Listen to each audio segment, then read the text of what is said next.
Let's get him going. Get your butt up here, Michael. We'll introduce you as we get the ball rolling. What's so we up, got bro? Michael Kitko coming on. We introduced you a little bit earlier, but how we introduce you, Michael, throw those headphones on, is, and I want you to elaborate on it a little bit, but we introduce you as author, coach, and Speaker.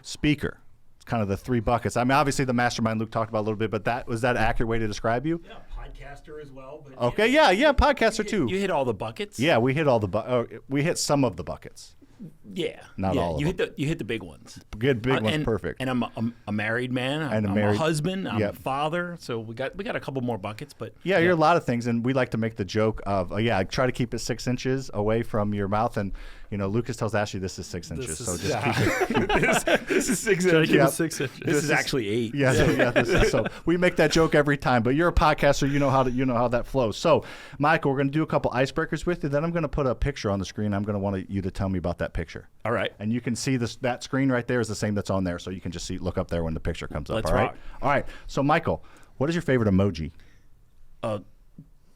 The one with the tears coming out of the face, the smile, The laughing one? laugh. Is that what it's And called? it, like, Laughing spins? emoji? The side one or the flat No, one? well, I There's usually two now, go. right? I usually go side, Yeah.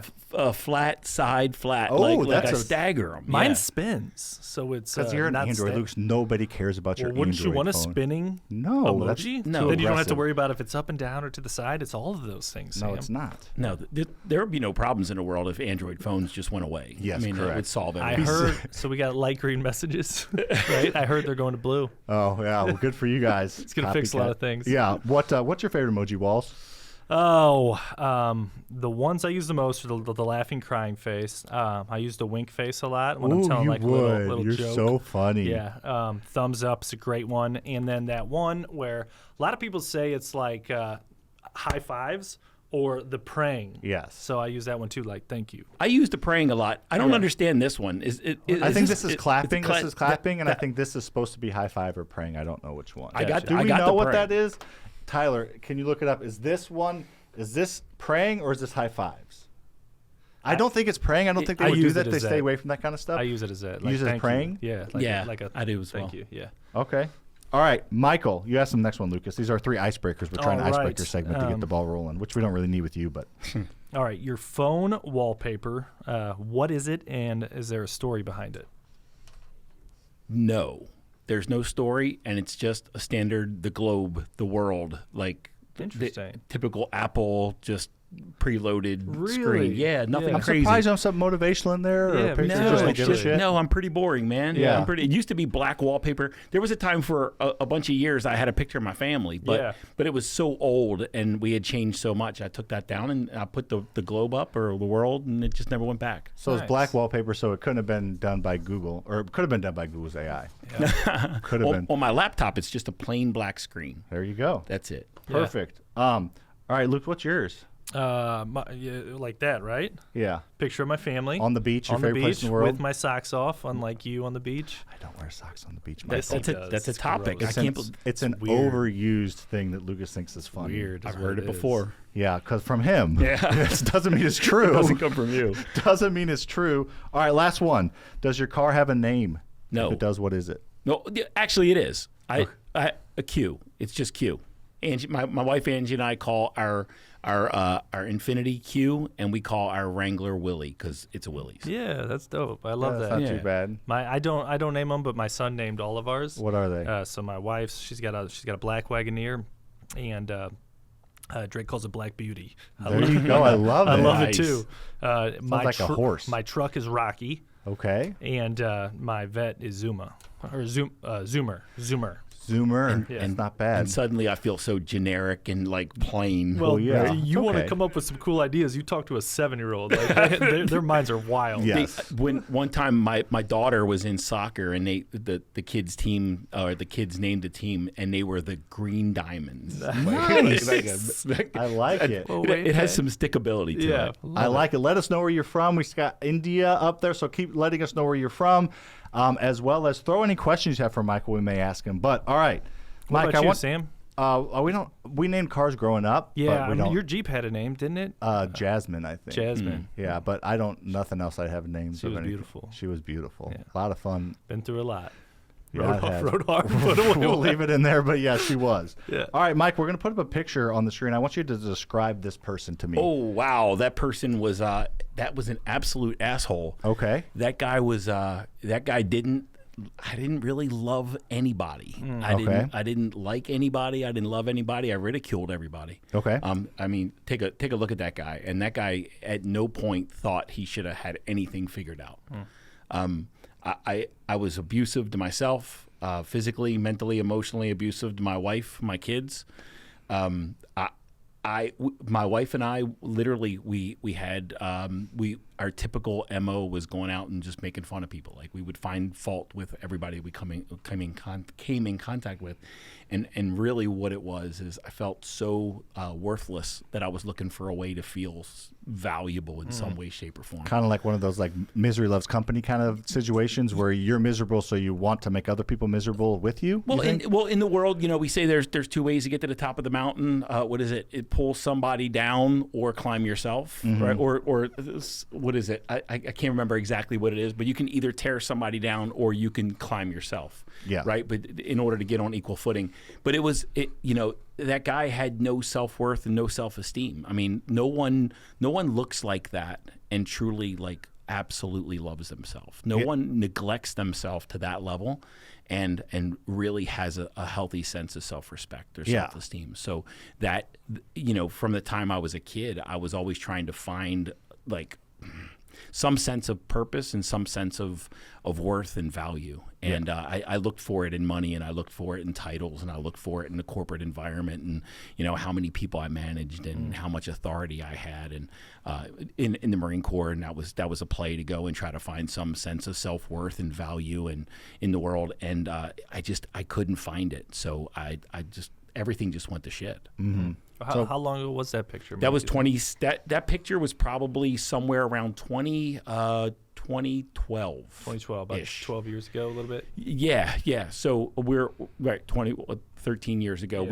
We moved to St. Louis. It was pre-St. Louis. And Okay. the reason why that time frame's pretty fuzzy. That was in Oregon. We lived in Oregon, right outside of Portland, and that was in Portland, and we moved here in 2013. So it was probably somewhere in the 2012 range. Okay. And for the listening audience that's going to hear the recording, that was a picture of Mike, 12, 13 years ago.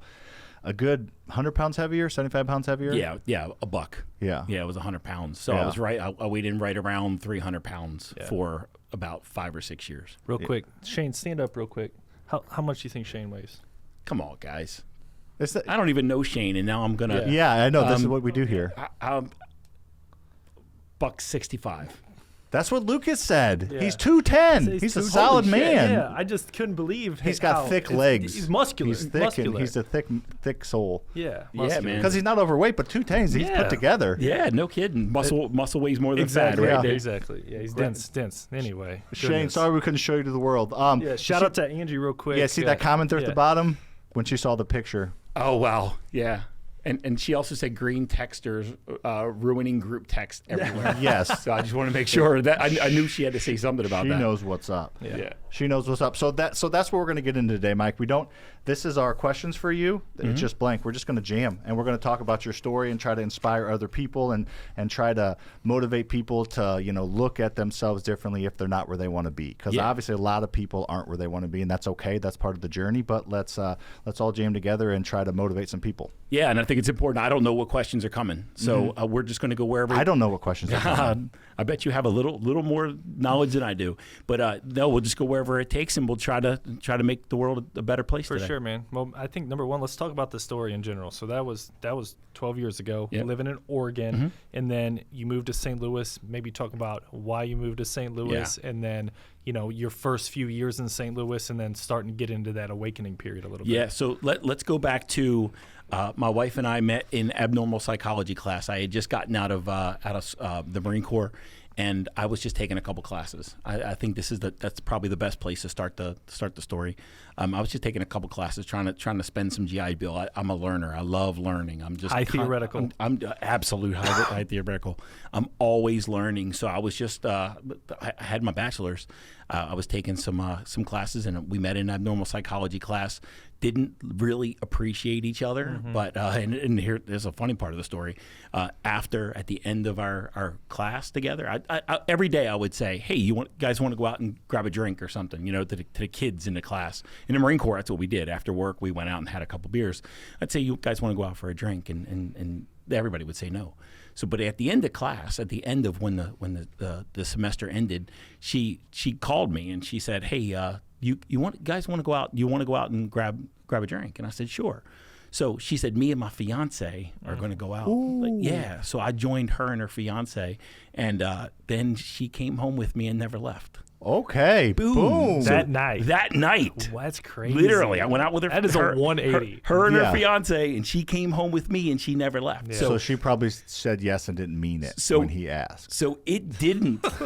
Our relationship didn't get started in a healthy way, right? Literally, yeah, that's not a healthy way to do it. No, she came home, moved in with me, and everything just started. Like, we bought a house, bought cars, and stuff like that. So it just went really fast. But anyway, we moved from she got pregnant, we got married. We moved from Maryland to Oregon. So, and we lived in Oregon for 10 years, and that was we were closing our corporate. I was a corporate employee. We closed our corporate field office, and they moved 3 of us across the country to Oregon. Yeah. So it was a good move. And so like 2002-ish. That was 2002. We moved out to we moved out to Oregon. Absolutely. Yeah. So, I worked with a company for about 13 years, and I thought, I was very proud of that company. I thought I'd be with them for a long time, but the promotability, I've got this. I wanted to keep moving up the ladder, and it was a search for self-worth and self-esteem. But I got recruited by a company called Stanley Black & Decker to come and run a manufacturing plant. And they handed me the keys to a $65 million plant. And that's when I felt like, okay, like I got something. Big dog. I got something going on here. And that's when I became even more like power hungry and money hungry, because I was there for a couple years. We did a 180 with that plant. We turned like a dying. Where was that plant at? It was right outside of Portland, Oregon. Okay, so this was in Oregon too. Yeah. Okay. So it was a dying asset, man. That thing wasn't really doing well from a cash basis, and within 3 years we turned it around. It was one of the top performing cash flow companies in the entire fleet. So again, that the low self-worth started showing up in arrogance and like really unhealthy pride. Yeah. I started getting recruited, and I got recruited to a company here in St. Louis. So we made a move in 2013. Again, more commas, more zeros. Yep. Just show me the money. I don't care. I don't care what the industry is. I'm undefeated. I'll figure anything out. I didn't know what I was getting into, and I was completely in the wrong element. It was just a chase for money and just a chase for the biggest package. And 20 months later, I was unemployed. So I got fired. And I looked like that. I was 300 pounds. I was drinking like crazy levels of alcohol, just to soothe and just to escape. My wife was in pharmaceutical addiction. Our kids were raised in just a mess, combative environment. Everything in our life, there was nothing good except we had a lot of money coming in. Yeah. And we lived this Facebook life where we were always going outside the country. My 11-year-old had been to Mexico and outside of the country 8 times. We were just always traveling, and that's the only really thing. But when we go on vacations, everything was awful. There was just the conflict didn't end because we moved geographies, and we kept thinking that if we moved to a place, we'd eventually stop arguing and stop fighting, and things would sort out. But wherever you go, there you are, right? But we moved to St. Louis. Fell in love with St. Louis like immediately. It felt like home, like right away for you guys. Right away. We loved St. Louis, and we'll never leave. We love this area. We live in St. Charles, Missouri right now, right outside of St. Louis. Absolutely love the area. I've lived in all 4 time zones. My favorite by far. That's awesome. So 20 months, I was unemployed. I was unemployed. My marriage was falling apart. That's like, what do you think, like 2014? That was 2014. Yeah. That was 2014. That was August of 2014. My wife and I had separated for 5 weeks. She went back to the East Coast. There was some infidelity and a whole bunch of stuff that was going on in the marriage, and I lost my job. We were separated for 5 weeks. I had a 5-month severance. So when she came back, I got a 5-month severance from the position that let me go, and we literally drank for 5 months. And I would do a little job searching, but happy hour every day. And by the time we picked our girls up off the bus stop, we were just tanked. And that was a regular occurrence. We drank for 5 months, and I got a job just as the severance ran out. Another executive level position, jumped in and was running a manufacturing plant, a firearms manufacturing plant. It was like dream job. It was awesome. And I was there for about 15 months before I was upside down again. My wife was still in pharmaceutical addiction. That started to ramp up. I was drinking even heavier. But again, these positions, I couldn't lead myself. I couldn't lead my family. So I couldn't lead the manufacturing plant either. And that's when I knew that something had to change because fired once, got it. Fired twice, something's got to shift. And you can call it the big reset. I mean, it just one day I was suicidal, almost killed myself. I literally stuck the barrel of a gun in my mouth and still remember the taste of what that barrel tastes like. And I didn't have the courage to pull the trigger. When I pulled it back out, I knew something in life, like everything that I ever learned about everything got me here, so it's obviously not correct. Because and that guy in that picture, I thought I was right and everybody else wrong. I thought if you disagreed, if we had two positions, then you were obviously misinformed. And unhealthy pride, ego, arrogance, whatever. I mean, inflated sense of self, whatever it is. And at that point, I knew all of that was garbage. And I went on a journey of, working out and meditating and exercising and journaling and reading personal development books and spiritual books and just exploring anything about anything that could make me a better man, a better husband, a better father, a better, more fit, more healthy, more loving, more successful. Anything.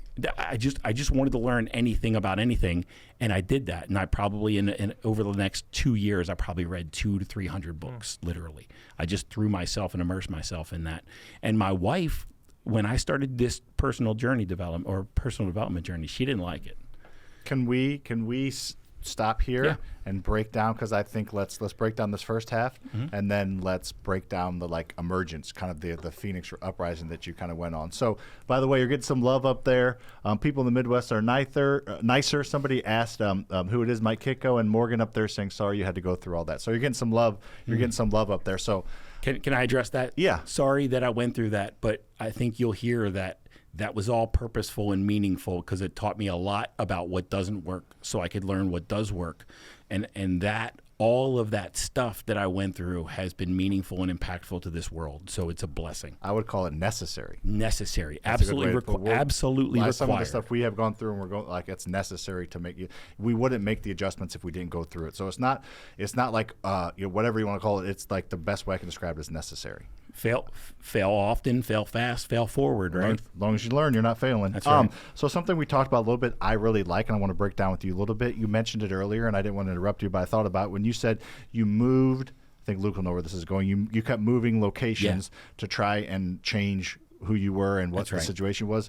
And we're big on, we talked about it a little bit because we love St. Louis too, but environment over location. It's all about your environment, because your environment can be anywhere, but location is, environment's going to follow you no matter where you live. So we're big on environment over location. So I want your thoughts on that, and I'll let you round it out. I love that. I mean, we just took an abusive family and we just moved it multiple places, because the abuse it started early on with just between me and my wife, and we would, or at that time, my girlfriend turned fiance turned wife, whatever. Somebody else's fiance to your girlfriend. Somebody else's fiance to my girlfriend. Well, I don't even know if I ever asked her to be my girlfriend. She just was. But anyway, it started early, and I remember being in a car with, it was me and my girlfriend at the time, whoever my live-in, whatever you want to call her, and we were with another friend, and Angie said something that was counter to what what I had just said, and I remember talking really shitty. Don't you ever correct me in front of another, and my friend was right there. Oh, you did in front of him. Yeah, and I'm like, don't you ever correct me, and blah blah blah, and it was like, that's the guy that I was. I mean, I can't even like imagine being that guy now, and I can't. I mean, it's so hard to think about how much pain that guy was in to do that to another human being that you supposedly love. Hurt people, hurt people. Hurt people, We hurt say that a people. lot. That's You sound like you were do. kind of a douchebag, Mike. I was an absolute douche, man. Yeah. I was Glad you're not anymore. Thank you, man. I appreciate that. Yet to be determined, but Oh, stop it. But no, I mean, hurt people hurt people. If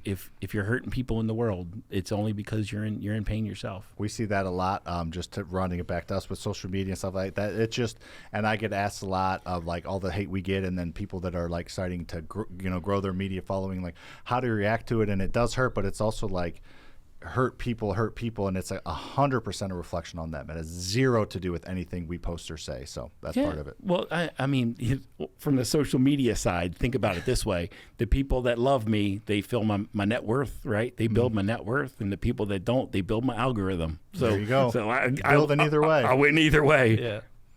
Cool. Cool. Got any follow-ups on that?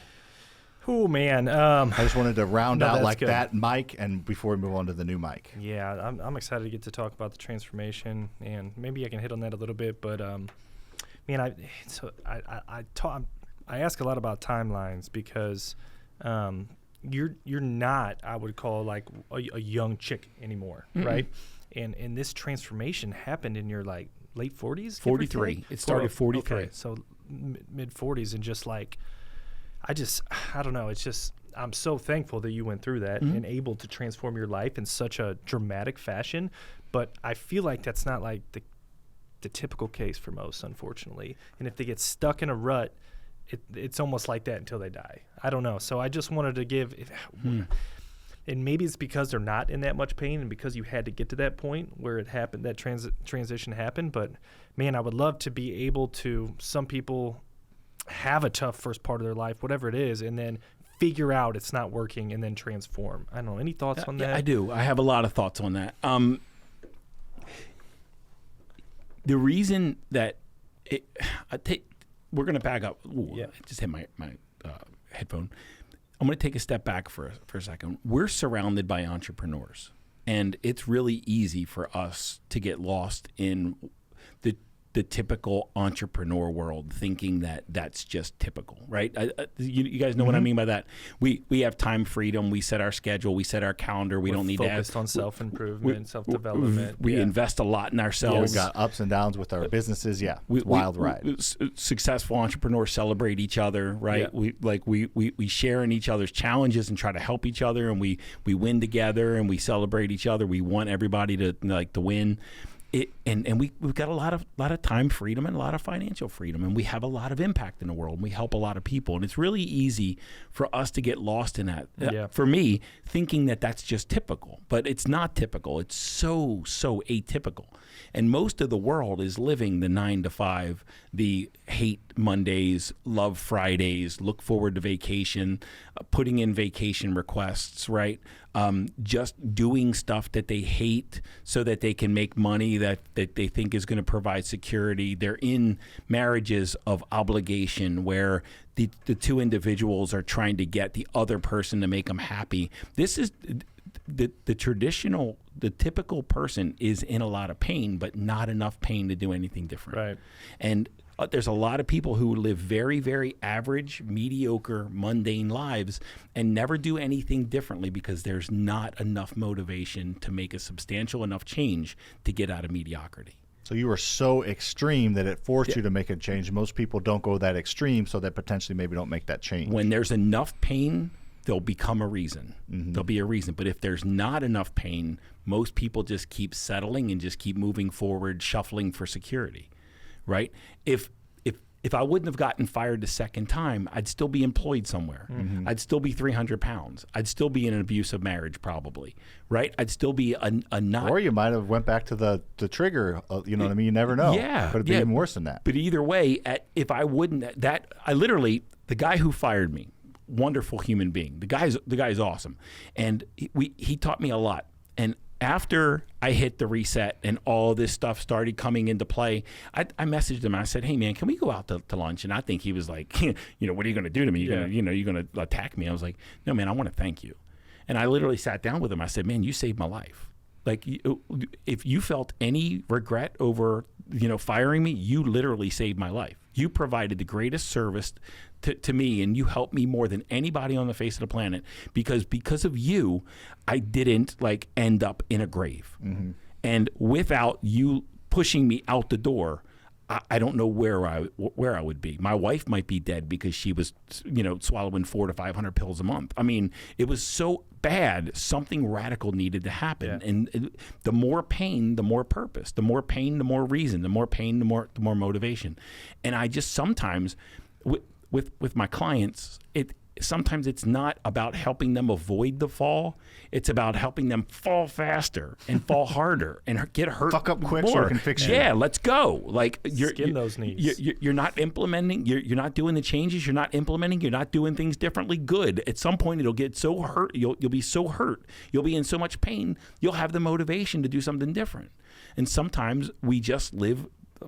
The average human being lives a mediocre life because there's not enough to make them do anything different. Yeah. And that is the reason why I have been much better about not letting negative things on social media, because people like in your state, how could I be mad when you're that hurt, when you're drinking like that, when you're doing that, yelling at people? Like, that's a lot of the times that's the type of the people that are negative online. So I got sympathy for you, not like anger towards you. You know what I mean? If somebody is coming at me or coming at anybody on social media, commenting and things like that. Yeah, they're just miserable and they're just sharing their misery with you. So I feel sorry for you, not like, hey, I hate you. I don't even feel sorry for them. Well, yeah. They can make some changes. They can, yes. Anybody can. So there's a difference. This is a whole different topic, Sam. I love it. All right. So there's a difference between pity and sympathy and empathy and compassion. Yeah, I agree with that. Pity and sympathy is like, I feel bad for you. You've got a challenge. You've got a problem. I feel bad for you. Now both of our lives suck. Empathy and compassion is, you've got a problem. I see that. I recognize it. I'm here to help if you want it, but I'm going to keep living my awesome life while you sort out your challenges. Mm-hmm. And if you ask for a hand up, I'll give you a hand up, but I'm not going to reach down if your hand's not out to help. I'm not going to jump down there with you. No, I'm not going to jump in a hole with you so that both of our lives suck. That's pity and sympathy. That serves no one. Now everybody's life sucks together. Mm-hmm. Somebody's got to stand outside the hole and throw a rope in and pull them out. That's empathy and compassion. But if the person doesn't grab the rope, you can't fucking do anything. No, you can't. Yeah, that's beautiful. Cool. All right. I got one thing for him, and then we'll get to the upbringing. Back to that, what was that 20? The turn was in 2014 into 2017. 2014 was the first termination. Yeah. 2016 was the so 2016. We'll get into. So real quick, I love this. Why do you call Lucas 50-50? 50-50. I love this. So and why we call Steve 50 now. Yeah, we'll get into that here in a second. Correct. So some people live at the extremes, right? Mm-hmm. So our friend Brian, right? There's people that are really, really peaceful. And there's people that are really, and when I say peaceful, I'm talking about, you see in their demeanor, they're really calm, they're really cool, they're really collected, and then centered, and then there's people that are just like, and they're just running around. Well, our friend Brian is really like grounded, and Sam is like freaking, and Sam's always running around here, and he's got the energy, and he's always intense, and Luke is like right in the middle, right? He's like 50-50. He never gets too far calm. He never gets too far chaotic. He's like right in the middle. And I see Luke is like that with everything. Mm-hmm. Luke is so centered. And I say that in my mind, Luke is the best leader I've ever met. Mm-hmm. Where that 50-50. Now there are better managers, there are better teachers, there are better trainers, coaches, there are better coaches, there's better everything. But I've never seen a better leader, and it's because there's enough enough self-awareness to kind of like collect himself and like reflect and not make an impulsive decision, but make an urgent enough decision to move the needle. Shit, his disc is 50-50. Your disc, the whole thing's kind of near, close to the middle. That damn thing's 7 years old now. Well, it's not going to change a lot. I tried. It doesn't change a lot. You tried to change I tried twice to change it. It didn't fucking change. And Sam, when I took my assessment, and it was probably the 5th time I've taken it, I gave it to Brian, and he says, I could scratch your name out and put Sam Prim here. Oh, there you go. Yeah, so we're both like high D, high I. Yep, high D, high I, low SC. Awesome. Okay, Lucas, why don't you prompt the kind of turning point? Let's talk about that transformation. as you started your journey, reading all those books. And if you need a recommendation on a book, Mike is the best person to go to ever, because he's more than likely read it in the past. Probably. Yeah, so Probably the best book recommender I've ever came across. Hey, we didn't add that. We got husband, we got podcast, we got coach, we got mastermind leader, we got book recommender. Yeah. Look, I'm like a book doctor. It's like if I listen, I'm listening for a diagnosis, and as soon as I have it, I'm going to give you. What do you think about that book right there? Yeah, I've seen better. Okay. I have to. I'm just joking. I'll give it a C+. Yeah. Listen, my friend wrote that book, so that is the best book like on the market. It's the best book about buying real estate. And that book is an analogy of real estate and taking fucking action, and figuring out it doesn't have to be perfect. No, it's not. The next one's going to be better, because there's going to be another book. Got the next one. The next one will be better than that.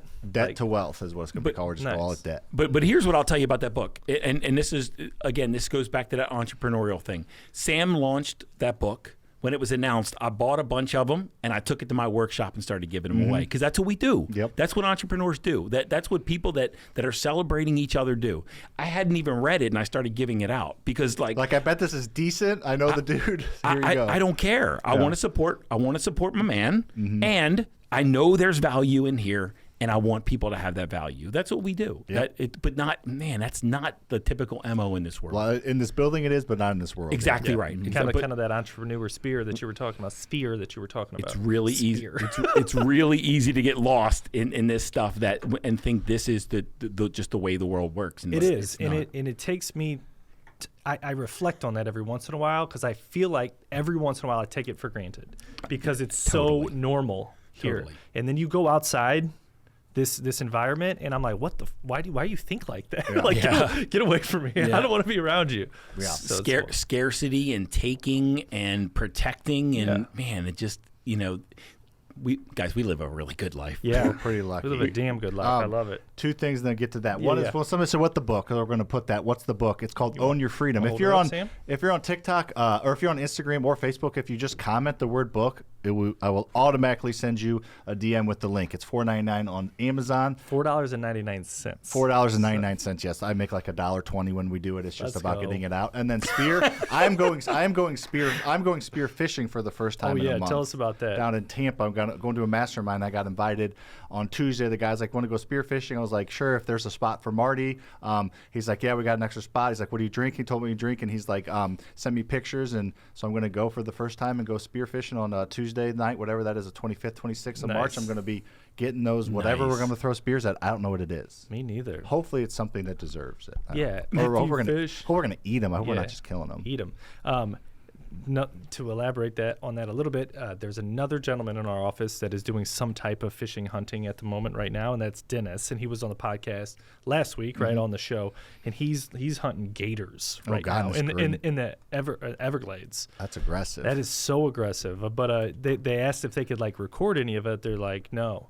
And it wasn't because privacy rights or anything like that. Be like, you need to focus on what you're doing. Yeah, stop recording. You need to watch what the gator's doing. We're going to change the name of the business to Faster Kill Something. Yeah, Faster Killers. Yeah. All right, Lucas, go ahead. All right, so 2016, fired, started your journey, and you probably had some money saved, so you're able to go on this journey. Yeah. When did you decide, hey, I don't want to get another job, and I want to start helping people the way I was able to help myself with the tools that I learned? Yeah, well, I had a coach. So I don't want to say I was the only one in this, right? I mean, and that was the mindset shift too at that point, is we don't need to do this alone.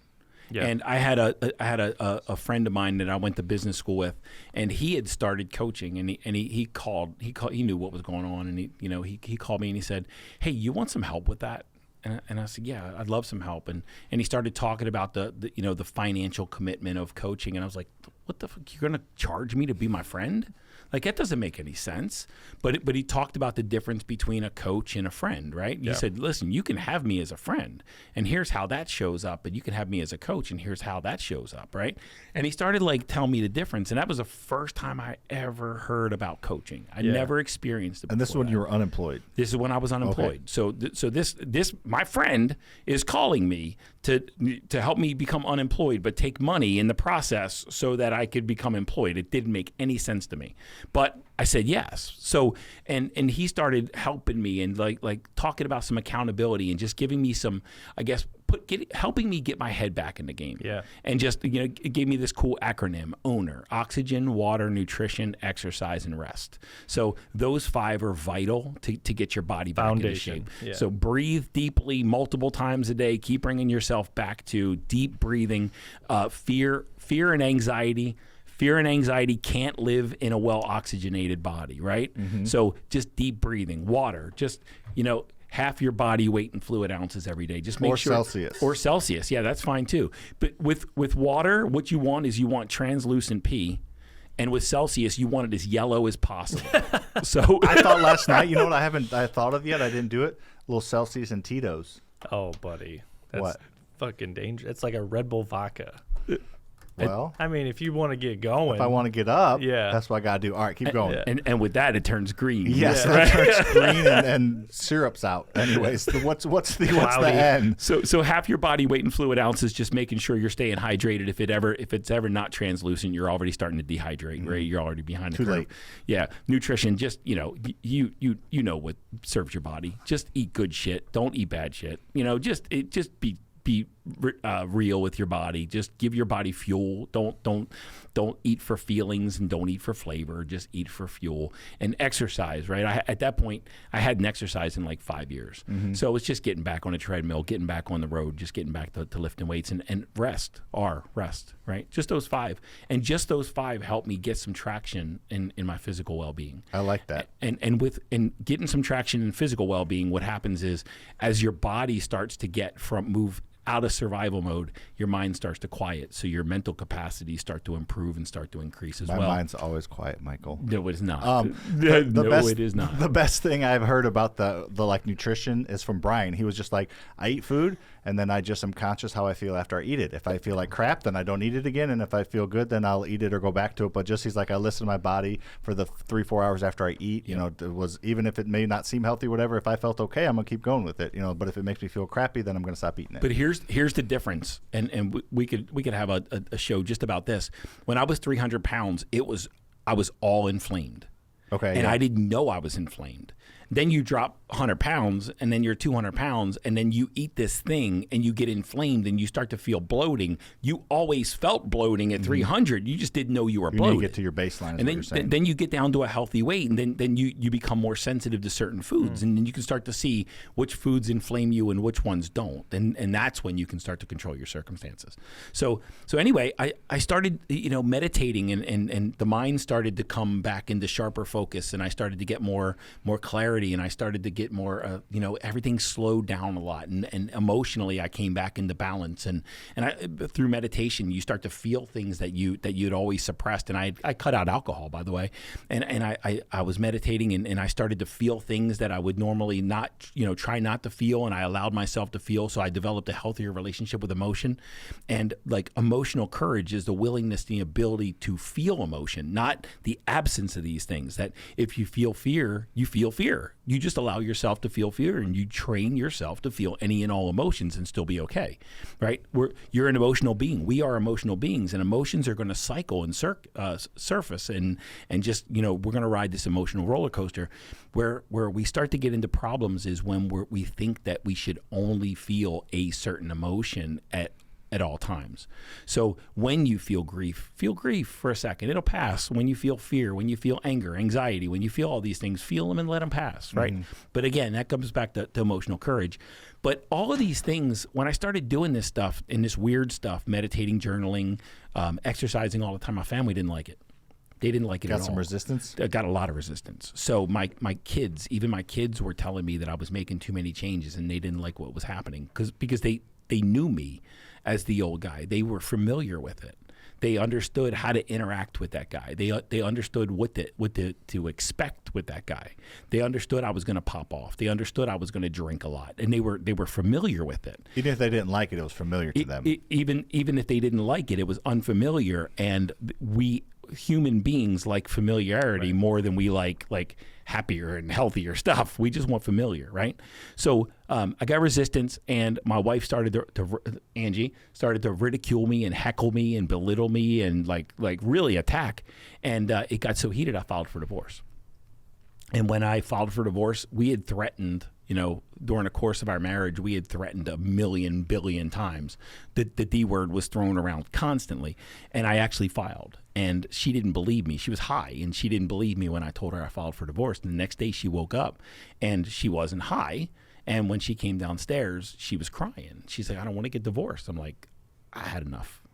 I didn't file to get you to stop attacking. I filed because I'm done with that life. I'm putting the flag in where we are. I'm done with that, and I'm moving forward. And we had some really, really deep discussions, and she went to Narcotics Anonymous that night and started the process. Now she has, for, I don't know, 2 years after that, she relapsed a couple times. She's clean now, but she had relapsed, so she had some troubles. But it was almost like that created too much pain in her life for her to stay the same, right? I was an enabler for all those years. She would be in bed for weeks and weeks at a time, and I would take care of the family. I would take care of the girls. I would get them to school. I would get them home from school. I would grocery shop. I would cook. I would play with the girls, and I would do all this stuff. And I was like cushioning her and allowing her to stay in bed and stay in her addiction. But when I took away that ability to stay in the addiction, that's when she started making changes, right? When I guess made her own up to some responsibility for what she was doing. We didn't get divorced, but what it did is it set us on a journey of finding who we are. I like to say we went to neutral corners, and then we figured our own shit out, and we stopped fighting in the center of the ring. And it was the first time we ever had any peace in our marriage or in our relationship. And you found out I really like you. Yeah, well, we found out that we really like ourselves. And then when we started liking ourselves, it's really easy to like somebody else. Yeah. But if you don't like yourself, you're not going to like anybody else. You're going to like what they can do for you, but you're not going to like them. Yeah, that's a banger right Yep. there. All right, so let's talk about, so you fixed it, and Lucas, again, trying to kind of round everything out and try to, the best I can to tie everything together. Lucas and I have been talking recently quite a bit about how when things are good at home, shit at work is easy. Absolutely. When things are rocking at home and you're feeling good, you come to work on a 10 and you go. Yeah. So similar, I'm trying to tie that to your home was fixed. It was on its way to being fixed at least, and you guys at least saw that you're moving in the right direction. Relapsed a few things here and there, but you're going together and you're going to figure it out. Absolutely. Now let's talk about your entrepreneurial journey, because I know this has kind of started when we started coming into the picture, is when you were starting to kind of take this path of starting to create your own company, your own business, and try to figure that out. So let's talk about the beginnings of that and kind of your growth in that, because I've seen your business grow like crazy in the 5-6 years that I've known you. So let's talk a little bit about that. So I went on job interviews, about 4 or 5 of them. Okay. And when I was. We like familiar, man. I was just trying to get back to where I was. And this is when your mindset has already shifted. It's already started to shift. Yeah. And I'm just like, okay, now it's time to make some money, right? Get back and get in financial health. So I started interviewing, and I kept being runner-up. And after about the 4th or 5th time or something, for jobs that I was qualified for, but I mean, my resume was Swiss cheese, but I was qualified for these jobs, but I would be runner up. Yeah. And after about 4 or 5 times, I'm like, this isn't working for me anymore. Yeah. I'm done. And I literally told my wife, I said I'm out of the corporate game. I'm going to start a business. And she's like, the fuck you are. You're not. Get back out. Get back. We need benefits. We need and this is stuff. after we're not getting divorced and we're putting our back together. It scared the shit out of her, but. I think I want to back up because there's something that we didn't talk about. It was when I was sitting at my desk and I was on a coaching call with my coach, and you ever been in that spot where somebody's talking to you and you're not hearing the words they're saying, but you're aware of the interaction that you're having. You know what I'm talking about? Where the words are just flying by you. I remember being in that spot going, I can't believe I'm paying this guy for this. Yeah. I can't believe I'm paying this guy to help me, and I can do this. Yep, that was the light switch. That was there. it. Yeah. That was it. But it was like I was unconscious of what he was saying, but I was like, I can do this. Yeah. Now, what I thought of in that moment is the only thing in my corporate career that I ever ever enjoyed. And I did 1,000 things every day: managed P&Ls, hired, fired, built teams, trained, coached, run processes, inventory, materials management, environmental health and safety. I did all that stuff. There's only two that I ever really enjoyed, and that's developing people and developing teams. That's it. Those are the only things.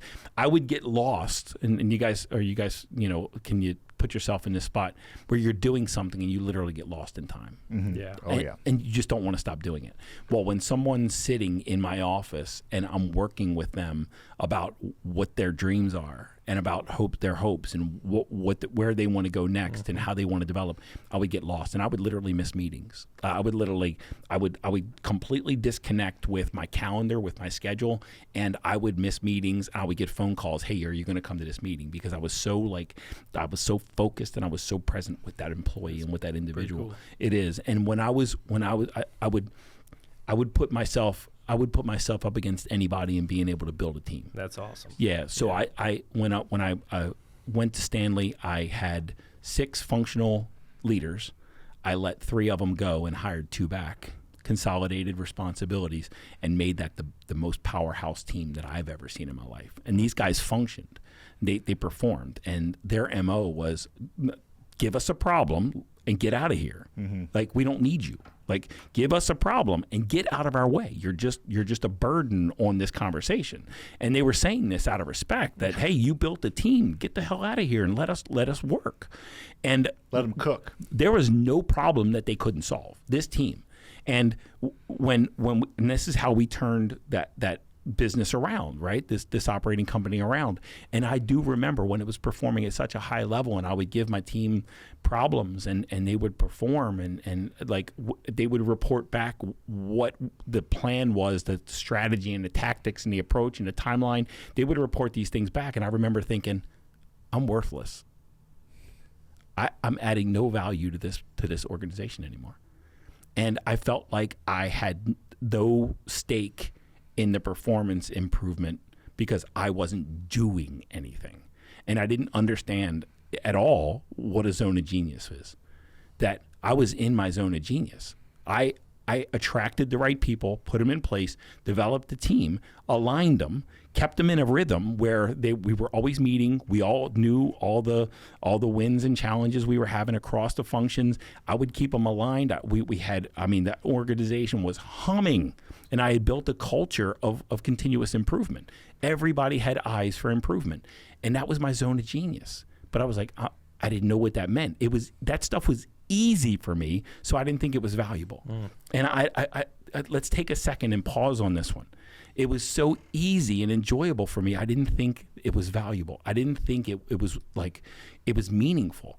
And what I mean by that is, up to that point, I thought if it was hard, it was valuable, and if it was easy, anybody could do it.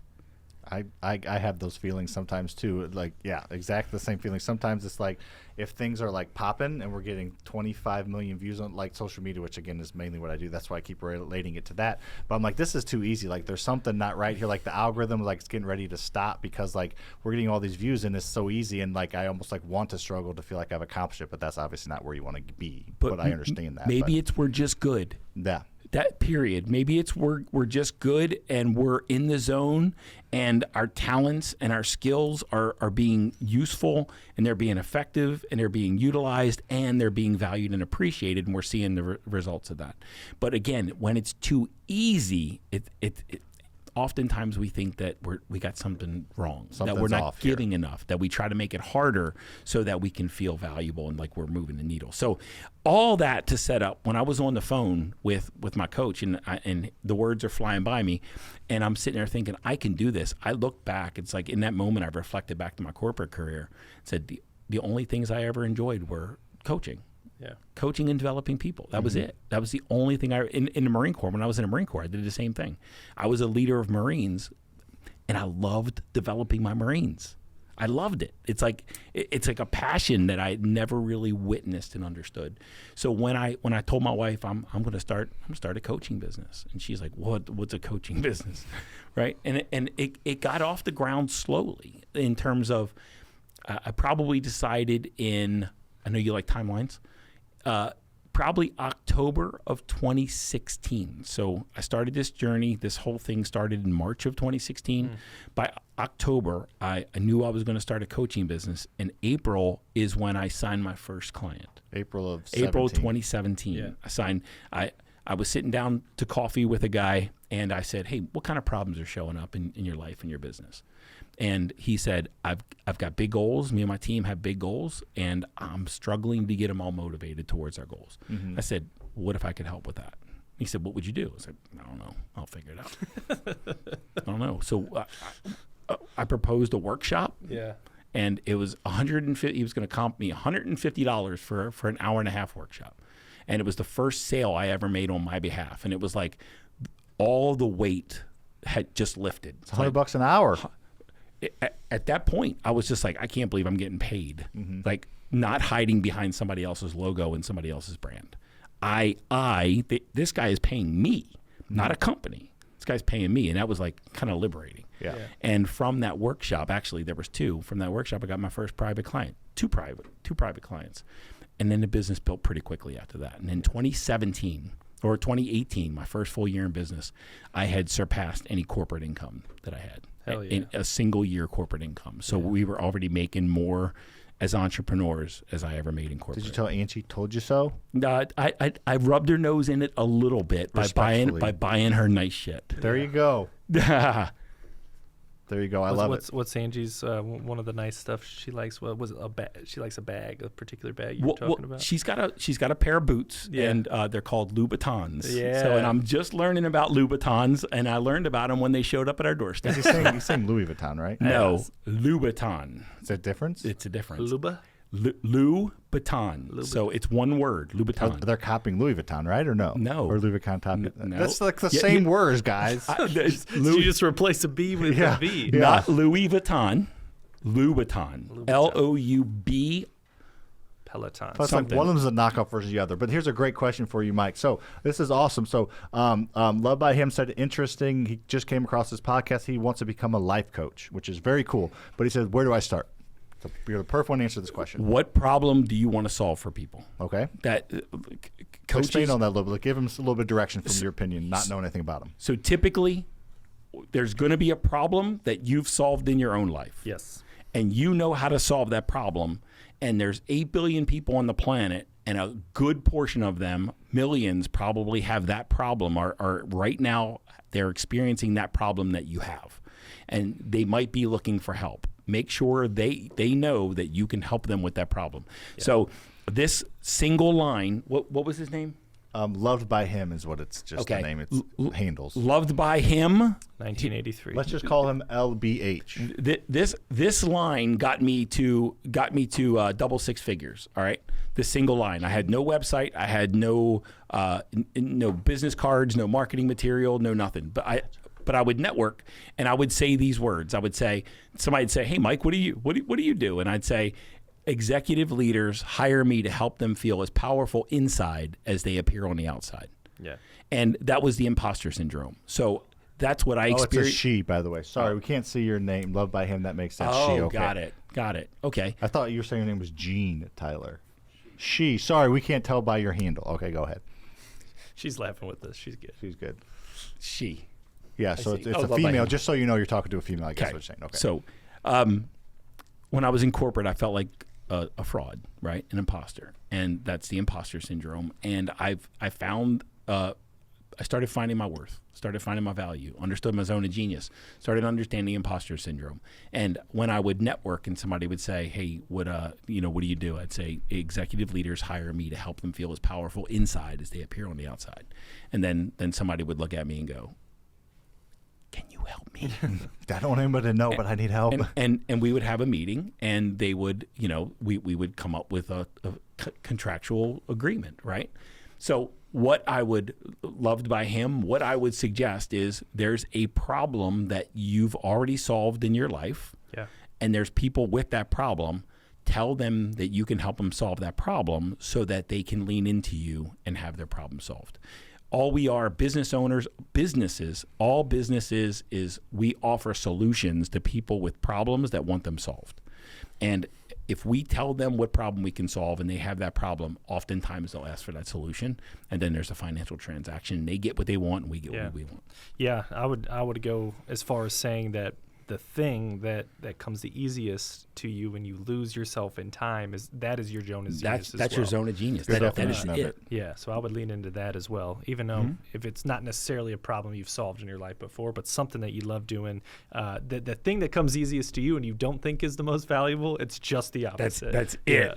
That's the one. And if you want to be, as long as wanting to be a business coach isn't from, well, it's easy and I can just do it. Yeah, I see all these other people making a lot of money. I can just work from home. You know, as long as it's just not a cop-out from what you really want to do, you think it's just going to be an easy way to make money, because it's not always easy. No. It's not. Well, yeah, there's no businesses. There's this coaching, this education thing, this life coach thing that we're all doing different angles, but the same thing is it's become quite the space of like people just trying to hop in it because the margins look great and they see other people doing it really well and they think it's easy. Yeah. And so we're on this movement of this. I bought some hats. So make education great again. There's all these that we got the blue hats. We got them bought with our logos, everything, because so many people in this space either haven't done it or, used to do it. Or so the people that are actually doing it make it look easy, but it's not, is what I guess I'm trying to say. Yeah. So when I started this journey, I was networking a lot. And I would network with about 5 or 6 other people that were aspiring coaches, and they all have jobs. Right now, they all have jobs, and I'm the only one that made any money at all in this space. Yeah, nice. It's not as easy as it looks. It's not. We all know that. You've got to have some talent, and you've got to have some courage. You've got to be able to look somebody in the eye and tell them things that they probably don't want to hear. Yeah. I was going to talk about just a little bit, Mike, about how many members of your community. Do you call them students that are in your group? I like students. Yeah. So how many students are part of your group right now, Mike? Right now, overall, we have there's a difference between students and members. We have 75 members, and the reason that there's a distinction is because we have seats, students and seats. So like Lucas is in my mastermind, right? In our community. So Lucas has 1 seat, but Ashley is also invited into the group. So she's a member. That's kind of how Faster Freedom does. If you got a spouse as well. There you go. Yeah. There you go. So we have 50 seats filled. And we started a couple years ago. I mean, there were 6 of us. And that's a monthly basis, right? That's a monthly deal. Yep. Yeah. And then there's other things that I do in the coaching space, but the mastermind's kind of my flagship, and that's the one. That is the flagship. You do some one-on-one, obviously. You got some intensives and some speaking gigs, and we'll get to that. We'll plug your business a little bit before we get out of here. But of those 75 people, Mike, what do you think what's the main thing that you hear and one of the biggest struggles from any of your students? Is there a common couple? Is there a common, one or two that you could point out and help some of these people listening? Common. Let's see. I think the thing that shows up the most is that I can't be myself and win. Yeah. Okay. I think that's the common theme. I can't just be me and succeed. That in some way, shape, or form, I'm not good enough, or I've got to put that piece of me away, or I can't be that in the world. And it's people that really want to make a lot of money just being themselves and doing what they love, right? And it's kind of goes back to that zone of genius. But for me, it's really just about being, completely authentic, completely real in this world, like being the same person behind, in the dark room as in the light, and make a lot of money by being that person.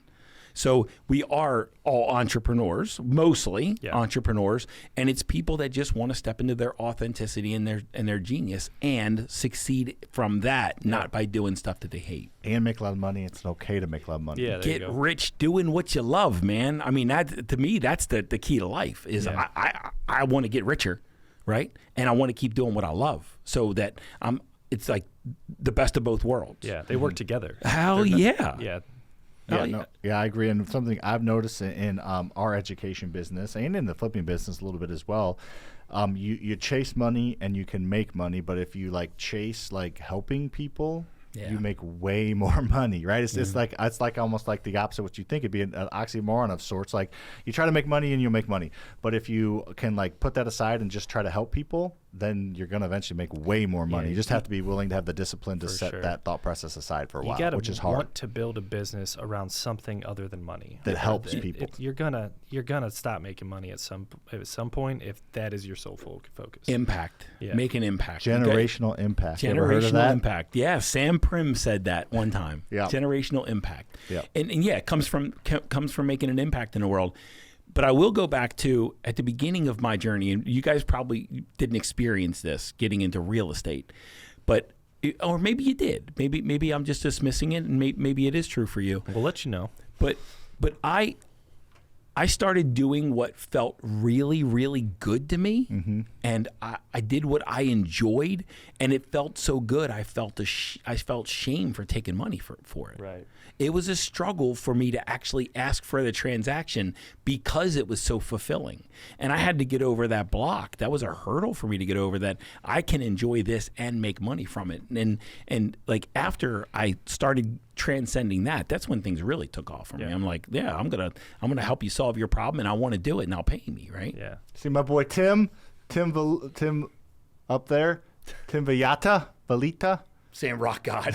Yeah, buddy. Rock on. So different but similar. So I remember struggling charging people $2,500 for my mentorship. I remember being the one on the phone, not being able to close them when I'm the one that's on social media just because I didn't have sales skills, and I felt like I was like, was it worth their time? Yeah. And now I'm like, it's $9,500 and should be probably $50,000. So if you want, like, if you don't pay for it, no hard feelings, but like that's your mistake because we change people's lives. So that's so differently. I didn't do it because I didn't like have the lack of confidence because I loved it. I just hadn't proven it to myself, and I can't sell something that I don't believe in. But now I know that it's the only way. If you're like entrepreneur and want to, get ahead financially through real estate, it's the only thing to do. There's nothing else even close to it. So, and now we should be charging triple what we're charging. Yeah, and when you see the impact that you make after a while, you just surrender to the value. Gino's bought think 5 houses in 45 days. That dude's a stud. Yeah, 5 in 45 Florida. days. So he's out of Ohio. Yeah, Or Indy.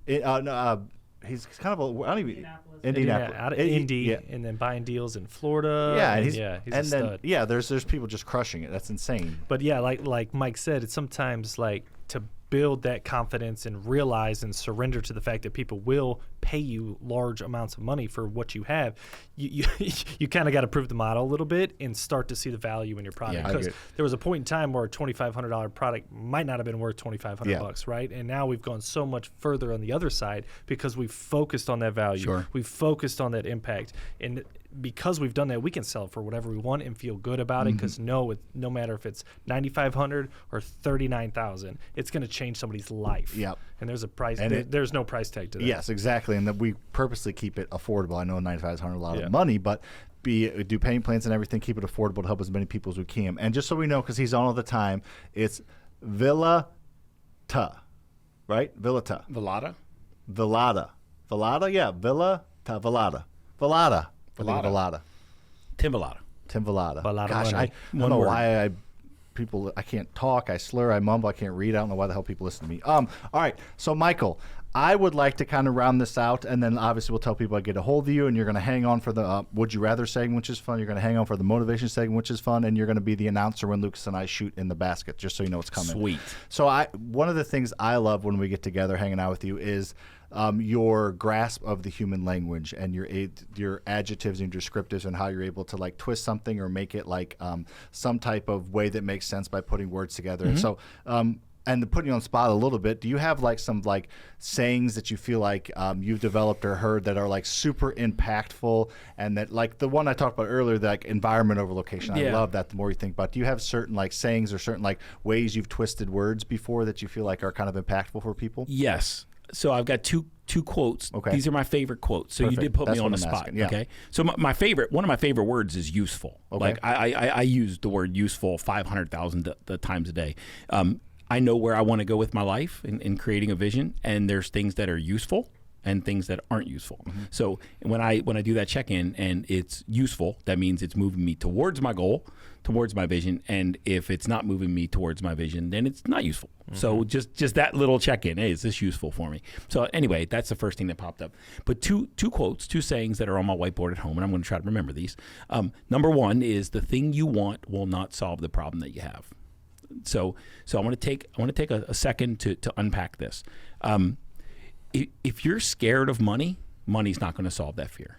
Okay. That's why there's multimillionaires that wake up in cold sweats in the middle of the night, because they're trying to take something outside of them to solve an internal conflict. So excuse me, in internal conflict, let's just go real quick. There's insecurity, which is fear of loss. There's inadequacy, I'm not good enough, or I'm not enough, and there's insignificance, I don't matter. And there's times where people are trying to get something outside of them in order to solve a conflict that's inside of them. And the conflict is that there's a story that they're telling themselves that's not true. Right? But the thing that you want won't solve the problem that you have. Don't think that when you get something in your life, it's going to solve this thing that you feel that you lack in your life. That's a great quote. So we like, I know where you guys are in your portfolio, and you're going to double it and triple it, not because you have to, because you get to.